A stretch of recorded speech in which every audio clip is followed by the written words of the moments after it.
Does progesterone cream work to protect the uterine lining? This is a very hotly debated topic in the world of hormone replacement therapy. Recently, I've seen two very well-known female practitioners who have huge Instagram accounts and who I actually think are fantastic women, fantastic practitioners that are doing so much good for women in perimenopause and menopause. However, they both have come out to say, like, very clearly on their channels that they do not think that progesterone cream, topical progesterone, works, and have gone as far as saying if you have a physician who is recommending topical progesterone cream, run the other way. And so I have, of course, many of you sending me these videos from other practitioners saying, Karen, what the heck is this? Should I not be using topical progesterone? Now I'm scared. And so I wanted to do this video just to clear the air once and for all. I will also be doing a podcast episode solely dedicated to the topic where we can dive in deeper into the limited amount of research there is on this topic. And so that brings me to, there's a limited amount of research on this. Unfortunately, we need so much more when it comes to all areas of hormone replacement therapy for women, especially bioidentical hormones. There's not a lot of research done on them compared to, there is actually quite a bit of research done on old forms of HRT like Premarin. So when it comes to the progesterone, we hear this because topical progesterone doesn't raise blood levels very well. So if you're using topical progesterone and you go into the lab and you get a blood draw, and you're going to get back on your labs that you have almost undetectable levels of progesterone when you've been using, let's say, 50 milligrams, 70 milligrams a day of topical progesterone cream. So that would make people think, including practitioners, that topical progesterone doesn't work, which then means, it must mean, that it will not protect the uterine lining. Now, this unfortunately is wrong, because when we look at other means of testing, we can see that actually progesterone cream does show up, but in saliva and in capillary blood spot testing. A lot of practitioners don't believe that saliva is a great way to test hormones. I've used saliva testing for many, many years. I find that it is actually a pretty good reflection. It's a good one to use to test fertile women, but that's a whole different conversation. I've actually done a whole podcast about all the different types of testing, but to each his own. Some doctors like serum, some like urine, some like saliva, some like capillary, and that war will continue to go on. And personally, I just think there's no one perfect way, and I actually like to do multiple ways of testing so that we can get a good look at serum, we can get a good look at urine metabolites, etc. So the topical progesterone shows up really well and actually overshows in saliva. And there's been some discussion about why that is. And so I want to turn you to a study done in PubMed. It's called Precutaneous Administration of Progesterone, Blood Levels, and Endometrial Protection. And so in this, that's saying the controversy about beneficial effects of topical progesterone creams used by postmenopausal women, a major concern is that serum progesterone levels achieved with progesterone creams are too low to have secretory effect on the endometrium. However, anti-proliferative effects on the endometrium have been demonstrated with progesterone creams when circulating levels of progesterone are low. So it's saying they are seeing endometrial protection even when it shows up very low in serum levels. So thus, effects of topical progesterone creams on the endometrium should not be based on serum progesterone levels, but on a histologic examination of the endometrium. Despite the low serum progesterone levels achieved with creams, salivary progesterone levels are very high, indicating that progesterone levels in serum do not necessarily reflect those in tissues. And then they're saying that they don't really understand why that is. However, one explanation is that after absorption through the skin, the lipophilic ingredients of creams, including progesterone, may have a preference for saturating the fatty layer below the dermis, because there appears to be a rapid uptake and release of steroids by red blood cells passing through capillaries. These cells may play an important role in transporting progesterone to salivary glands and other tissues. In contrast to progesterone creams, progesterone gels are water-soluble and appear to enter the microcirculation rapidly, giving rise to elevated serum progesterone levels. Okay, so there's one study that's trying to say, like, I think we know why this is, but we don't have enough research on it. Only 10 menopausal women, unfortunately, were randomized to receive 80 milligrams of progesterone cream applied daily for 14 days, as well as gel. And then they tested venous blood, fingertip capillary blood, and saliva 24 hours after the final application. Results, conclusions. After application of topical progesterone, saliva and capillary blood levels are approximately 10-fold and 100-fold greater, respectively, than those seen in serum or whole blood. So it's showing way more in capillary than it is through getting a blood pull out of your vein. So there's that, and then the capillaries are in the fingertips usually. So it'll be like a blood spot where you prick the finger, and that's a capillary blood test, okay? Which is very valid. There's a lot of research done on that, and it can be a good way to test hormones. And so the conclusion, high capillary blood and saliva levels indicate high absorption and transport of progesterone to tissues. There we go. So that's just a small study. Unfortunately, there's, like I said, not much. And then we've got topical progesterone creams. The effectiveness of these preparations for protecting the endometrium from unopposed estrogen is controversial, due largely to the very low serum progesterone levels that are achieved. Despite these low serum levels, saliva and capillary levels are very high, and a protective endometrium has been reported in a limited number of studies. There you go. Once again, limited numbers of studies. We need more long-term studies. So then we've got, where does this then misinformation come from that these back practitioners are basing these statements from? Well, one is because of the testing, that we're unable to see it in a regular blood draw. The other source that I have been able to find, and maybe there's more, I'm open to always, like, show me the research, show me if there's thousands and thousands of millions of papers, so I'm sure there's other ones that I haven't been able to find, but this is, after digging and digging and digging, I have found one paper, one study that actually tested, and this was done on 27 post-menopausal women, so not very much again, to only 27. They were given 16, 32, or 64 milligrams of progesterone, and it went for 84 days. And results.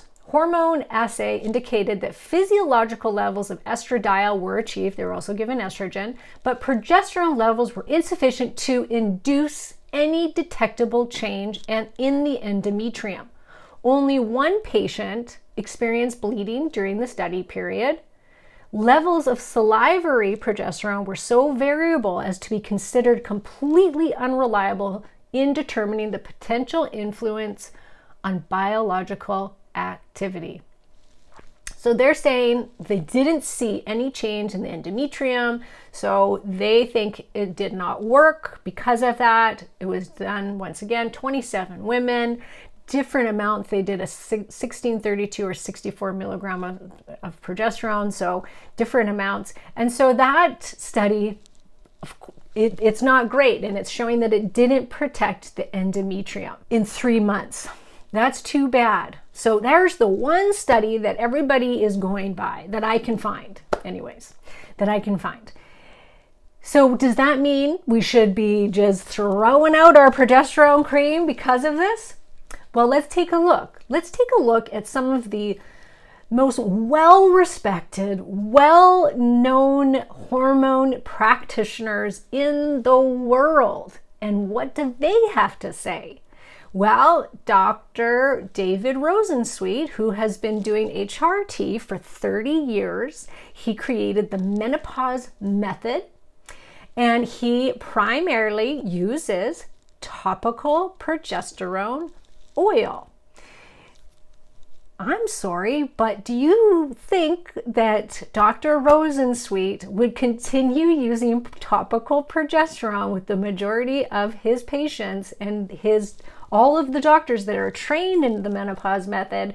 Would they be using it if they were seeing that the uterus was not being protected? And you can imagine how many women have been put on the menopause method protocol. It's a very popular protocol. He uses clean oils. It's fantastic. And he has been doing this for decades. If he saw a rise in uterine cancer or breakthrough bleeding or issues with the uterus, would he not have stopped using it? 100%. The Wiley protocol, the physiologic restoration protocol. So this is cyclical HRT. And so this is trying to mimic the amount of hormones that a young woman will produce in her fertile years. It's been around for several decades as well, where very well-known HRT advocate Suzanne Summers was on this. And the Wiley protocol and the physiologic restoration use very high doses compared to other HRT protocols of estradiol and progesterone, and mainly they use topical progesterone creams. Some women do use oral with it, and same with Dr. Rosensweet. He's not anti-oral. That's not what we're discussing here. Oral is definitely a great option for many women, but these protocols, I know so many women that do the Wiley protocol, that do the physiologic restoration protocol. I have women in my industry, in the hormone industry, doing these protocols using topical progesterone. Like I said, been around for decades. Would they continue using it if it wasn't protecting the uterine lining? No. And these women are growing a uterine lining enough to actually have a monthly bleed. So they would not want to be seeing women having these severe periods, bleeding constantly. I mean, their goal is to have a woman shed her uterine lining once a month, very light amounts of blood, not like our periods that we may have had as teenagers or adults. It's lighter. It's just to shed that uterine lining, because the estrogen gets up high enough that it actually grows the uterine lining. They don't want to see an overgrowth of uterine lining. That is dangerous. And so they have progesterone cream acting as that protection on the uterine lining. So once again, thousands and thousands of women using progesterone cream. This is clinical experience, you guys, and we can't discount clinical experience, especially when there's such a lack of research. Doctors like Dr. Jonathan Wright, he is known as the godfather of HRT. He personally also recommends progesterone cream. He's okay with oral progesterone too, but he likes his progesterone cream. And I actually have a write-up with him talking about progesterone cream and how much he likes it. So there's that. There's one study that was done by Helen Leonetti, who is a trailblazer when it comes to HRT, once again. And she did do a test on 26 women, which is great because it was almost the same amount of women that was in the other study by Ren. And so 26 women, there was some women that used Premren with MPA, so medroxyprogesterone acetate, and that's a fake synthetic progesterone. And then the other women were using the permetrium, the horse's estrogen and progesterone cream. And they did endometrial biopsies, and patients preferred transdermal progesterone cream over the oral MPA.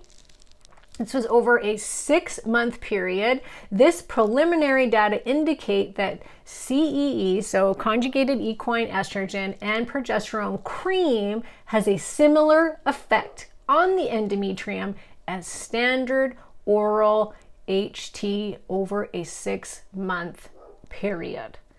So once again, not bad.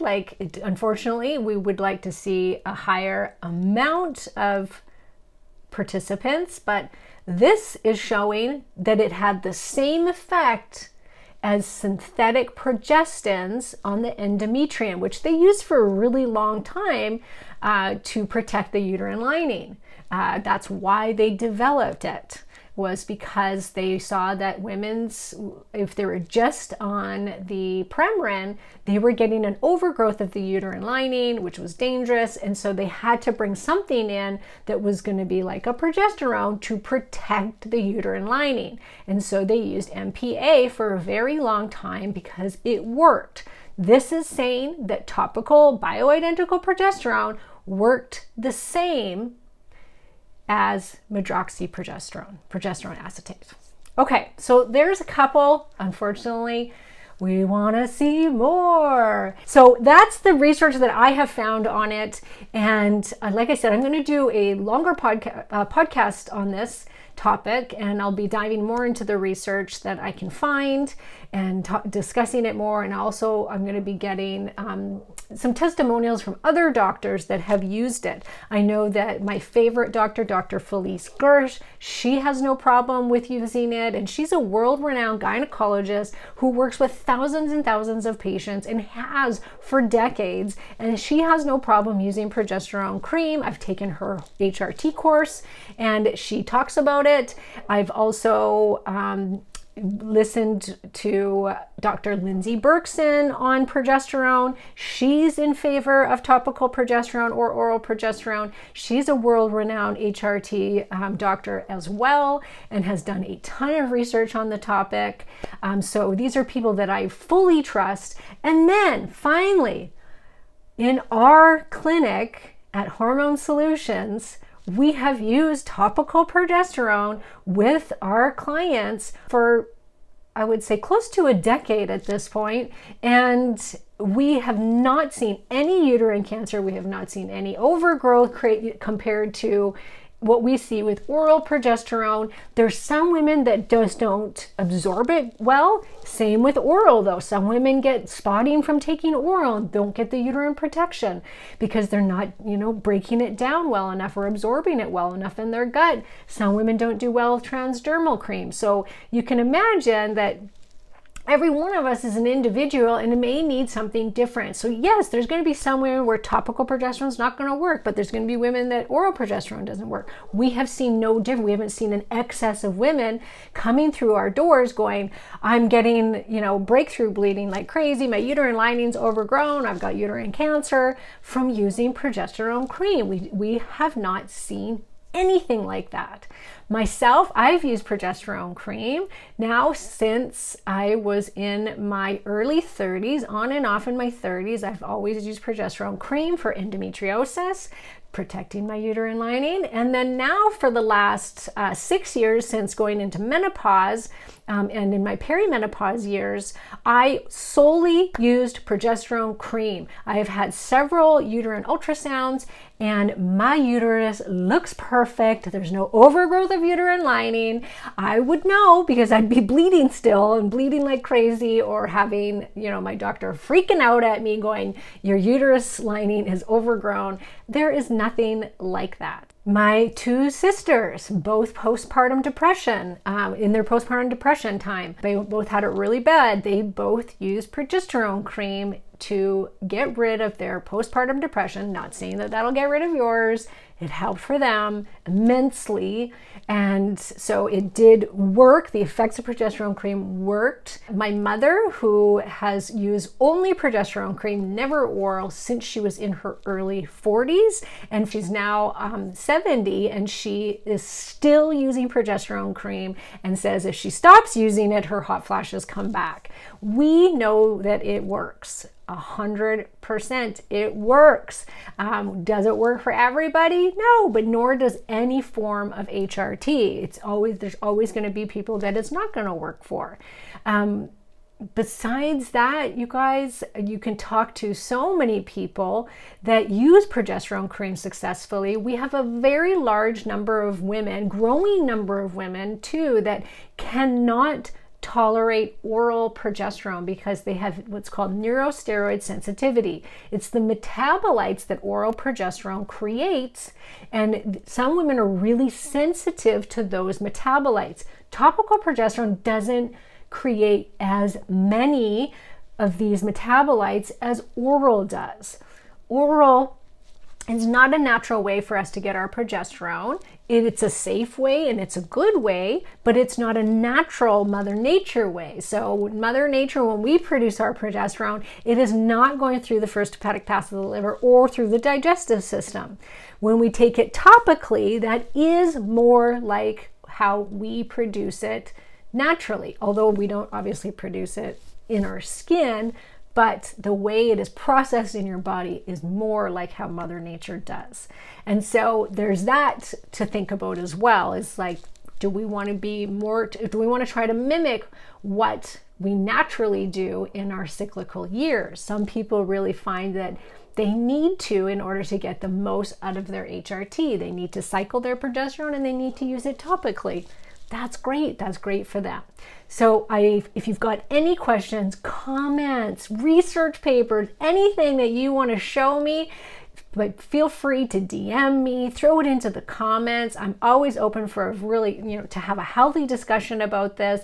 I encourage any practitioners out there to come forward with their clinical experience with progesterone cream versus oral. Do they find it works? Do they find that it doesn't work? I want to know about it. I'm always open to learning, and I hope everybody else is too. And I really, really hope that this video gets to these other practitioners that are scaring women and putting unnecessary fear into them, because now they're scared that their uterus isn't being protected. And we really need to be careful of what we're saying and do our research so that we can safely say, like, okay, you know what?